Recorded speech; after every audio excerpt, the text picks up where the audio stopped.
Good morning mga kapugi. It's Saturday at may guest tayo ngayon ulit. Si Kapuging Danny Dizon.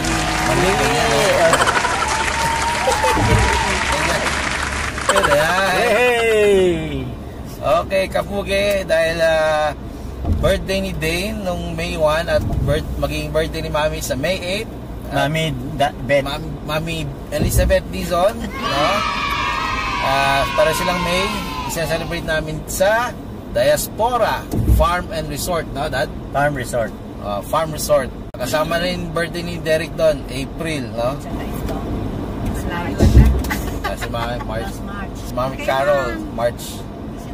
Saka Mother's Day na rin siguro yun, no? Sabay na natin. Yep. Mother's Day sa akin. Siyempre, tayo dalawa. Naksa. So, yun mga kapugi, nandito tayo sa Skyway. Papunta tayo ng Pampanga, no? Ang exit natin sa San Fernando yata. Okay, so sa Bacolod, Pampanga yung Diaspora, no? Farm Resort. So, yung buong resort ba yung nasa atin? Naka-reserve? Yeah. Oh, buong resort. Yeah, Diaspora Farm Resort ay kasama namin sa community namin sa Cobos Progress. Ang may-ari si Brother Haji and Sister Annette Patdu, mga Kapampangan. Kapampangan din kami.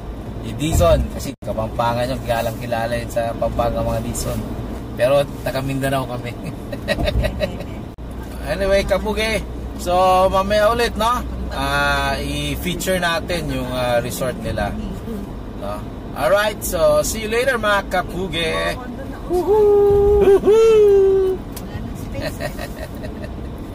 A few moments later. Alright Kapugi, dito tayo, liliko tayo sa Barangay Parulog, no? Dito sa Jose Abad Santos Avenue tayo. Pinakalagay green. At Like green mark. liliko tayo dito. A few moments later. Okay Kapugi, mukhang malapit na tayo, no? 200 meters. Dito tayo. Yan, Diaspora Farm Resort, 150 meters. Ildefonso's Resto Farm. Yan, tama. Ayan na. Ildefonso yan siya. Alright, Kapugi, nandito na tayo, no? Diretso. 70 meters. May Carabao. Oh, yan ang Manggang Kalabaw. Galing ng Carabao yung kanyang So yung mangga na yan yung Manggang Kalabaw.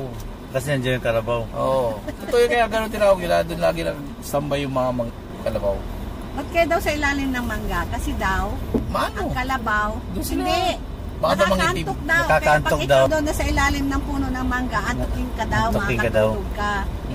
Yun ang kwento dyan nung, di ba nung nandyan tayo sa farm? Ito Bakit na. daw ang kalabaw gusto sa ilalim ng puno ng mangga? Ayaw mangitim ng Kalabaw. The Diaspora Farm Resort. Alright, Kapugi, that's just Diaspora or Diaspora Farm Resort. Ano yung sabihin daw? Yan daw yan yung pinangalan nila yung sa Bacolor noon na parang nagkalat sila ba dahil nga sa ano. Parang yung panahon din ng Old Testament. Oh, yung mga ayan, Jews. Kapugi, oh. Ang ganda ng, ng entrance. Ayun. Kaliwa ka dyan Ganda. ng parking. Yan ang ating titira. Sa balay. Balay Patdu. Yan mismo? Yan na. Oh, dyan tayo, Kapugi. Makita nyo? Balay Patdu. Oh, meron silang access for disabled. Alright, Kapugi. Woohoo! Ito na si Sister Annette. Hi! Welcome to Diaspora Farm. Have a good time.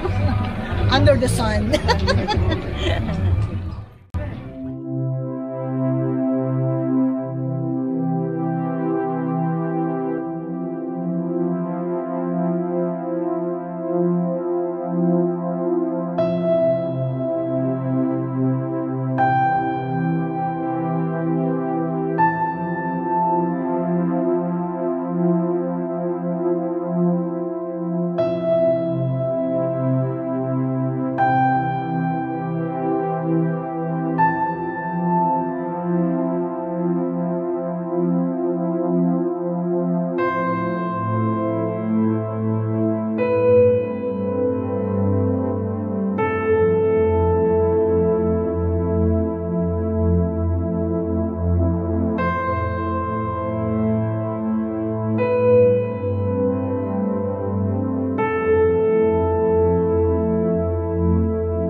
kayo din dito. Grupo. Meron pa ba kayong kasamang Meron pa eh. Okay. Pwede sa labas din. Pwede ko yung dalawa dito. Okay, kapugi, ito yung isang room, no? May walk-in closet din. Meron ba? Hindi naman. Pero may ref at may sariling CR.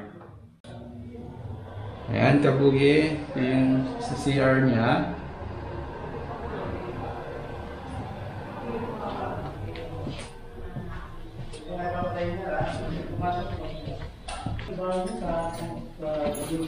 Ito yung lutuan. May rooms din dito? Yes sir, there are 2 rooms pa rin dito. May rooms pa rito eh. Diyan si Juan. Sila kuya, tsaka Actually, sila. this one sir, meron pa dito. May space sa room. This is for, ayan. Ayun. Yan, pwede dito sila Dennis. Pero ang ano nito, separate po yung ano niya. Yung comfort room niya, yung shower nasa labas po. Unlike po sa sa labas. other room, nasa mismo loob po Sa yung loob. mga. Ayan po, Dito sir. kami Dito dati. tayo. Nung kami ni daddy. That's their own Pwede sila toilet. Derek dito. Kasi hindi pwede si Daniel doon, di ba? Dahil baka mahulog. Oo. Atis room. Yeah, sir. Pero more or less, mga ilan pa po dati na. Mas Ito marami dalawa. ba dito? Yes. Yeah, Same lang tatlo. po yung facility nyo dito, ma'am, tsaka po yung... Okay. 3 single beds. Tatlo. Ito, kasi ito hindi namin nagamit, di ba? Ay, pwede na dito. Pwede sila Dennis dito. 3% pwede lang. Sir, ilalagay ko lang po dito sa mga... Andiyan lang mga yan. po. Okay. Tayo sa loob eh. Ano problem? Yan. Pwede ko lang po. Kasi ito mga CR din. So, saan kami pwede magluto? Ito ano? Pwede rin dito. Pwede rin dito. Ganon. Sige. Pero pwede rin dito. Magluto malapit sa kanya. Alright. I-vlog sana ni sir. Okay, pa-vlog niya yun. Okay, kapugi. Tumata dito sa likod ng kwarto namin. Para pumunta dito sa buong area ng diaspora. Ayan, kapugi, oh. Ayan o, puno ng mangga o. Ano to, ano? Naglagay sila dito para dito pumunta yung mga langga, mga kapugi. No? At saka ano, insect. At may ibang insekto nilagay nila dyan para hindi maano yung mangga. Hello!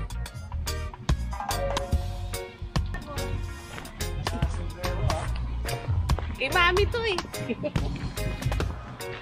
Ito yung parang gazebo nila, mga kapugi. Gazebo number 3 ng diaspora. Ayan. Adyo tayo kakain mamaya. Hindi. Pwede sa 1. Ito, puto bumbong, oh. Yan.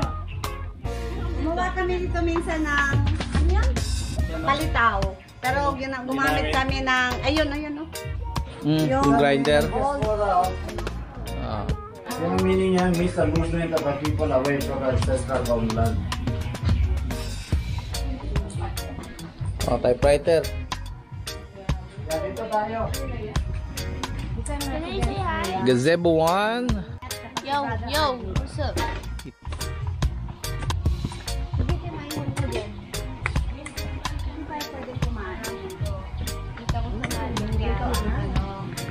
Uy, may buko, oh. Sa atin yan. Para sa akin daw yan. Uy, we have buko, mga kapugi. Kabuko. Parang malalim. Yeah, yan ang kanilang function room. Mag-seminar ka. Okay, kapugi. This is the function room, no? Pag may mga conference, seminar, dyan sila. At ang swimming pool. Wow. Pero meron, dalaman naman namin bowl eh. Bowl para sa ano. Bowl Ay, para- pwede bowl mag-video okay, mga kapugi, oh. May tubig na rin dito.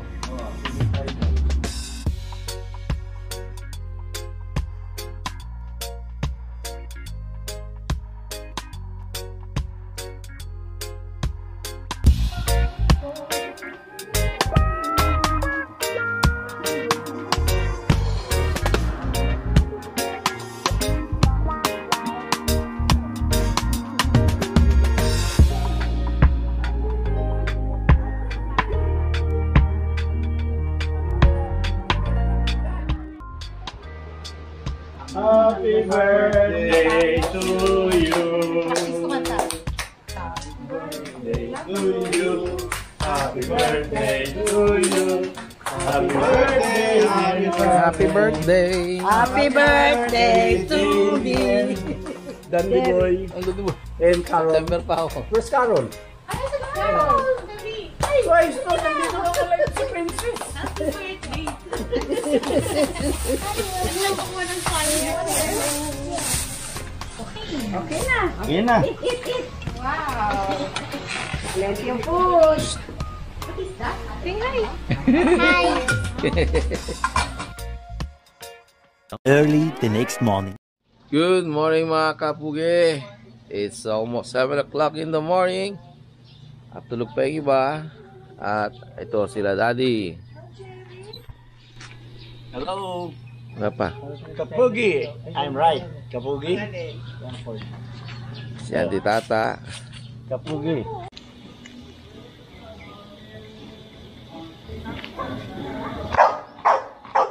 Wait.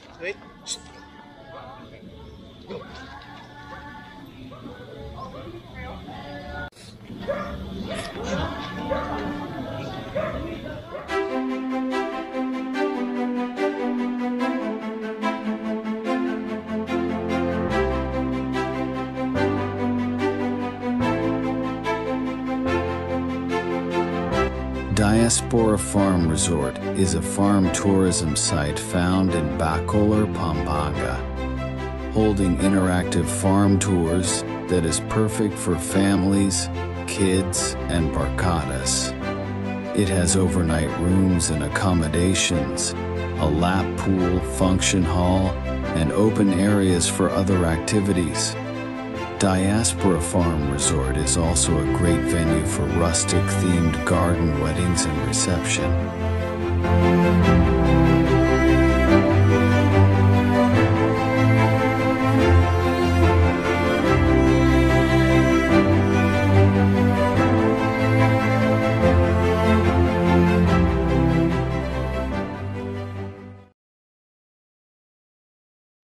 Start our farm tour. Okay, ngayon po sir, mabuhay and welcome po sa Diaspora Farm Resort. My name is Edmond po, I will be your tour guide for today. And ngayon po, ikot po tayo sa ating farm. So ipapakita po natin yung ating mga halaman, yung ating mga fruit bearing trees. And at the same time, tuturo din po tayo ng konting kaalaman about sa organic farming. So konting briefing lang po about sa history ng Diaspora Farm Resort. So ito pong Diaspora Farm Resort, isa po ito sa mga naging nasalanta noong kapanahunan na pagsabog ng Pinatubo noong 1991. So, totally devastated po talaga ito. As in, parang naging zero ground, parang naging ghost town. And then, in 2003, they started developing it po. And then, after 7 years, na-register po ito as Diaspora Farm Resort. And then, unti-unti po nilang dinedevelop hanggang sa mapalago pa po nila ito. Ang Diaspora Farm Resort po, ang kauna-unang naging tourist destination or agritourism destination dito po sa Pampanga. So ngayon po, ikot na po tayo. Let's start our walking na po para makita po natin yung mga iba't iba pa nating mga halaman. So po, makikita nyo, meron pa tayong mga halaman na medyo kakaiba sa ating mga paningin. For example, this one, berba po ang tawag dito. Ito po, meron po siyang mga fruits. Yes po, di bali, edible po yun, ma'am. Meron po mga iba, tinatawag siya. Iba, yung sa iba lang po, dahil sa taste niya, mini santol po. Kasi maasim siya na matamis-tamis. Tapos may buto rin. Yes po. So, parang meron po siyang cotton. Tulad po ng santol, yung pinaka-buto niya. Meron din po tayo dito, wherein sa Pilipinas po, kilala siya, miracle fruit. Ito po ay calabash. Yan po.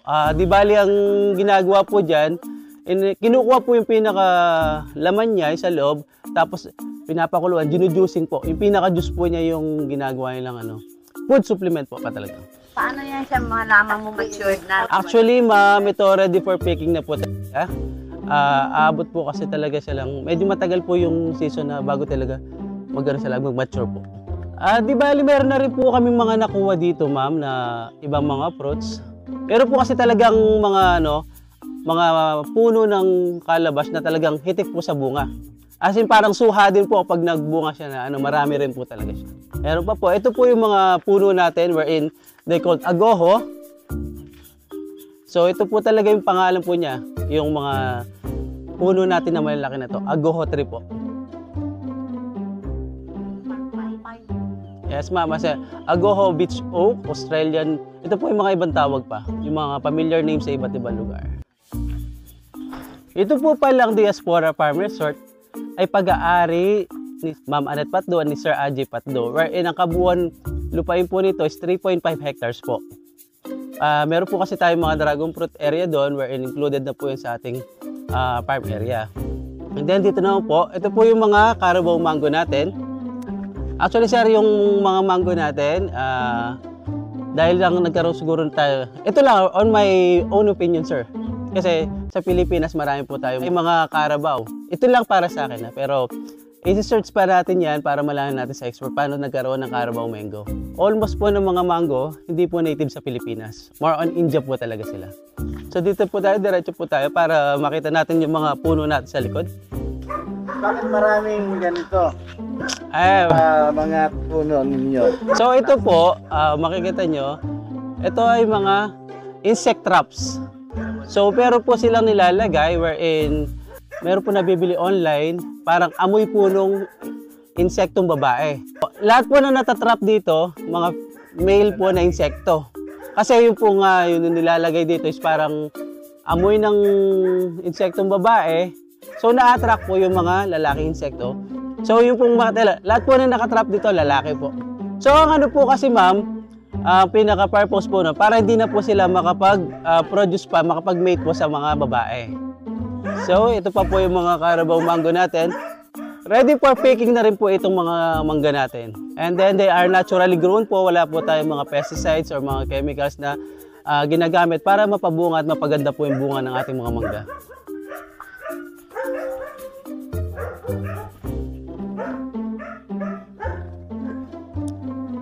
So, let's nag-start yung farm area natin. Yung mga animals po natin, yung mga geese and ducks, naka-pre-range po sila ngayon. Mamaya po makikita natin. Andiyan po sila paikot-ikot lang dyan sa ating farm area. So, ito po yung mga fruit trees natin, mga names nila. So, kung ano po yung makikita natin na names dito, nakatanim po dito sa farm area natin. Meron po tayo yan, mangosteen, chico, custard apple, avocado star apple, java plum, giant jujube or jackfruit. Yung pong giant jujube, also known po kasi dito sa native Pilipinas, mansanitas. Pero dahil po giant nga sila, unlike po dito sa Pilipinas na malilit lang po yung mga jujube natin, yung mga mansanitas natin. So ito naman po yung ating mga natural fertilizer or mga soil conditioner po. So ito po yung mga names nila. Yan, meron po. Ito po is the animal manure. Coco coir, wood chips. Ito po yung vermicast. Tapos eggshell, carbonized rice hull, coco pit, dry leaves, tsaka po yung lahar soil. Actually, yan po lahat ginagamit po natin sa pagpapataba ng ating mga lupa dito sa Diaspora Farm Resort. Dahil po ito ay natabunan ng lahar. Ang lahar po kasi napakababa ng water holding capacity. So, kailangan po natin dagdagan ng mga soil conditioner. For example, yung mga coco coir, pwede po kasi siyang mag-hold ng medyo matagal ng tubig. So, para po magpaganda, yan, meron pa tayo wood chips. Ito po yung pinakamaganda. Ito po yung vermicast, kung saan ito yung nakukuha natin sa ating vermiculture area. Ito po yung mga vermibed natin. Wherein meron po tayong mga African nightcrawler dito sa may ibaba para mas mapabilis po at mapaganda yung ating vermicast. Ayan sir, ito po yung mga tawag dito sa mga ganito is container gardening. Wherein kapag dito mo ginilagay, meron po mga pataba at parang compact lang sa kanya yung nutrients. Wala siyang nagiging kaagaw na iba. Unlike po doon sa soil talaga, yung mga grass and roots talaga, yun, nagiging kaagaw po nila. Natikman natin yan, di ba ma'am? Yan po yung tinatawag na 1,000 finger. Well, na ano po kasi, natuyo na lang yung mga bunga niya. Ganito lang po talaga siya, maliit pong ganito.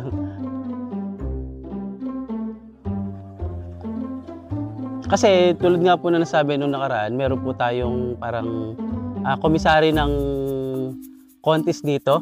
Gumagawa po ng cake. So yung mga eggshell po na ginagamit nila sa cakes nila, dito po binabagsak yung parang mga waste nila, nagiging productive naman sa akin. So, wala namang bayad yan? Wala po, sir.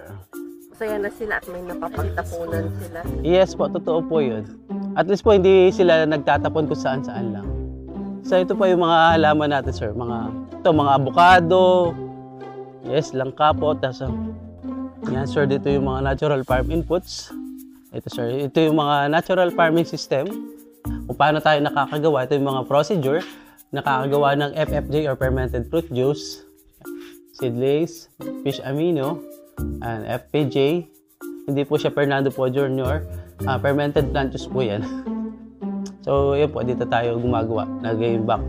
Dito tayo nagpe-ferment. Actually, sir, ngayon, di kasi unlike last year, napakadami pong bunga ng mga mango natin. Ito po yung mga queen mango natin na ano. Wala lang sila bunga ngayon. Pero last year, talagang yung mga guest natin, dito lang sila. Then, ito po yung berries natin. May bunga pa yung iba. Illinois po yan. Yung sinasabi ni Sir is the Himalayan po, ano, sir? Yung mahaba po doon. Iba yun? Yes, sir. Yun po, Illinois po to. Makakain yan, hindi pa. Yung totally black na po, yun po yung masarap, ma'am. So, sir, ito po yung mga sample ng mga Golden Queen Mango natin. Actually, sir, pinaka-average size po nito, yung pinakamalaki po na umaabot, at least po 1.5 kilogram po. Doon kinabayo? Iba po yung kinabayo, sir, sa Golden Queen Mango. Ito, sir, ito po yung kahit green pa po siya, wala po siyang acid. Masarap po siya talagang papakin. Ito po yung mostly na dinadala namin kapag meron kami mga exhibit sa mga malls. Ito rin po yung pinapanalo namin sa may Eaton Centris, Quezon City last year. Kung sa benta po sa sales, naging number 1 po yung Diaspora Farm. Ilang number of lines dito?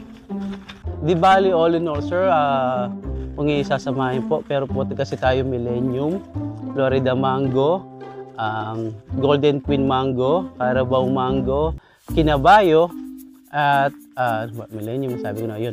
Mostly nasa 6 po na variety yung meron tayo dito. Yes, sir.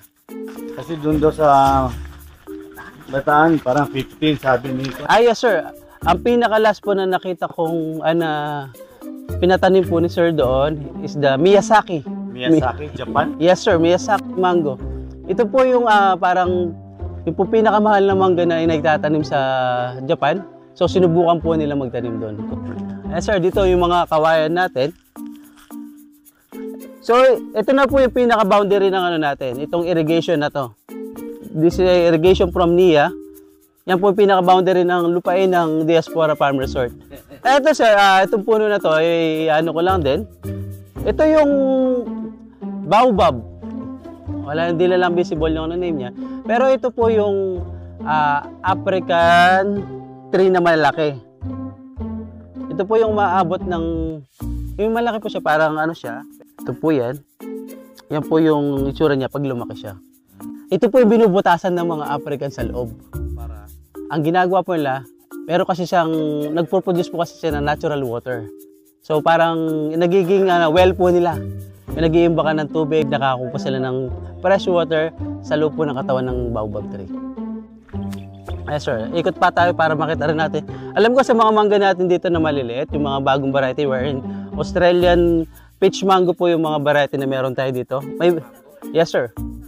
Yun po yung R2A2, yung pala, parang hindi ko nabanggit kanita. Or Australian peach mango po yung name talaga niya. Ayan, meron po tayong dragon fruit. Tapos, sa mga gitna po nila, naglagay din tayo ng mga ibang variety naman ng mga mango. So, mga grafted po yung mga tanim natin. So, in 3 to 4 years, mostly hanggang 5 years, nakakapag-produce na po sila ng bunga. Ang ano? Yung po mga grafted tree. 3 to 4 years, at least pa, mga 5 ganun po. Ito grafted. Yes sir, lahat po ng tanim natin dito sa place na to, grafted na po. So ito po yung bulaklak niya. Ito sir, yan po, meron na po siya, nagpo-produce na rin sila ng bulaklak. Yes sir, ito po yung isa pa natin variety. So ito po yung R2E2. Ang maabot din po yung pinaka peak average size din po nito, at least umabot po ng 1 kilo din talaga yung pinakamalaking bunga niya. 1 kilo ah? Hindi pa po yung pinaka peak average size po ng ano nito, bunga niya. Pero pwede na i-harvest yan, hindi pa rin. Ito po ang ganito, pwede na po. Para siyang apple. Yes sir. Matamis yan, matamis. Unlike po sa Golden Queen natin, itong ganito po, medyo may kaasiman siya. Pero once na nahinog po siya, masarap din po, matamis po. Yung dragon fruit po natin dito, 3 variety po to. Pero po tayo yung pinaka basic natin na nakikita sa mga yung purple. Tapos meron tayong yellow and then yung white. Pero mas mabilis po talaga mamunga yung purple po. Yung balat po niya, talagang purple din siya. Pero yung pinakalaman po niya, yun lang po yung nagkakaiba. So, ito sir yung sinasabi nyo na Himalayan. Yes sir, sakto. Swerte lagi tayo sir. Ayan. Ito pong ganito, pwede na pong pitasin yan. Matamis na po yan. Yes sir, actually pag mayroon na ganyan, pwede na. Yes sir. Ang makikinabang lang po dyan mga ibon. Paborito po ng ibon kasi matamis yan. Medyo nag-dry lang yung iba dahil nga sa lack of water. Tikman nyo sir para mas Oh, tikman ko.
Okay, ito si Sir Edmond. Explain niya kung ano yung mga ibang products na nila dito sa farm. So hello po, good afternoon. Ito po yung mga products natin dito sa Diaspora Farm Resort. We have the bukayo, wherein the sweetened bukayo po ito. Ito po ay gawa sa pressed buko, nilagyan natin ng asukal. Tapos ito pa yung ating mga vinegar. This is made from coconut juices. So coconut vinegar po ito. Ito po ay mango vinegar. So natural fermented po ito. Tulad din po ng ating mga ibang produkto. Ito po ay natural fermented po na virgin coconut oil. Yan po. So ano po yan? Cold compressed po yan. So mas maganda po yan kasi sa pinapa-init or pinapakuluan. So ito naman po is the ground eggshell po. So ito pwede po natin i-mix sa vinegar. Then i-ferment po natin na at least 1 month to produce calpos or calcium phosphate po, wherein organic fertilizer po yung pampataba at pampabulaklak po. By the way, thank you po sa pagbisita dito sa Diaspora Farm Resort at naway po nag-enjoy kayo. Sa lahat po ng mga kapanood ng vlog ni Sir, ay inaanyahan po namin kayong bumisita dito sa Diaspora Farm Resort, Santa Barbara, Bacolor, Pampanga. Pwede po kayong contact sa amin via Facebook page or call 0967-1955-440. Again po, thank you very much and mabuhay po. Okay, thank you Sir Edmond. Okay, Kapugi. Salamat. Ayan. Ang tapo nito kasi tara na. Come on. Tara. Tara na, bilis ka mainit. Saan ka po ba ito? Okay. Lagi natin na, Arisa. Sila oh. Ilan ka lang? 1, 2, 3. What's up mga Kapugi?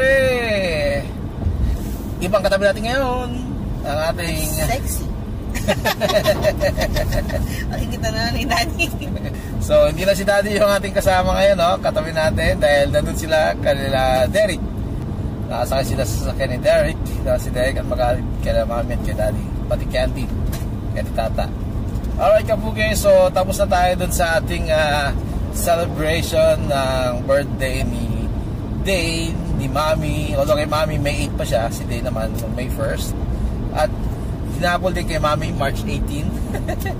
At kay Derek April 26. So ayun mga Kapugi, no, nag-celebrate tayo dun sa Diaspora Farm Resort. Diaspora Farm Resort. Actually, may-ari noon ay friend nila Mami, no? Kasama nila sa Couples for Christ, no? Sila Tita Annette Patdu. Salamat po, Tita. Okay, so thank you din kay Sir Edmond. Siya nag-tour sa atin kaninang umaga rin, no? Dun sa resort, no? Sa farm. Although hindi nakasama sila Mami tsaka si Dane dahil antok pa. Anyway, so yun, si Sir Edmond, no, siya yung nag-assist din sa atin sa the whole stay natin sa resort. So ayun mga Kapugi, nag-enjoy tayo, nakapag-swimming tayo. Okay, so ayun Kapugi, no, yung farm nila, marami silang mga iba't ibang klaseng mangga. Tapos ayun, may mga ibang sila doon, may mga pato, gansa, at may ibang klaseng puno, no, yung mga mulberries, meron sila Dragon fruit. Yeah, may dragon fruit sila. So yung Kapugi, nag-enjoy tayo, no? Dami na lang pagkain, nag-videoke. One to sawa. Yeah, parang one to sawa. Ayun Kapugi. So ito yung pangalawang farm natin na na-feature, no? Yung una dun sa teammate sa UP noon, sa baseball team. Si Clifford, yung kailang farm. So ito yung pangalawang farm naman na feature natin, no? Ayun Kapugi, masaya, busog, mga kakulitan, Accommodation. mga accommodation nga pala, no? Yung kinuha namin yung tawag na Bale Patdu. Ayun Kapugi, maraming rooms doon sa bahay na yun, no? May main room talaga, pero halos lahat ng rooms may toilet. Then mayroon parang isang section din na may common toilet. So almost all the rooms we occupied, no? Kasi marami kami. Alright Kapugi, so ayun, no, basta enjoy kami, no. Tapos okay, mga pavilion. ayun, Okay. May mga ano sila pavilion, mga parang mga conference ganyan. Tapos meron din silang parang dormitory, no? Para siguro sa mga mag-aaral ng agriculture kasi meron silang mga training, no, na binibigay. So, anyway, Kapugi, yan yung vlog natin ngayong summer. Yan yung parang natin, parang pinaka-outing, no, ng family. Ayun, Kapugi, don't forget to comment, share, like, and subscribe. Woohoo! Hey.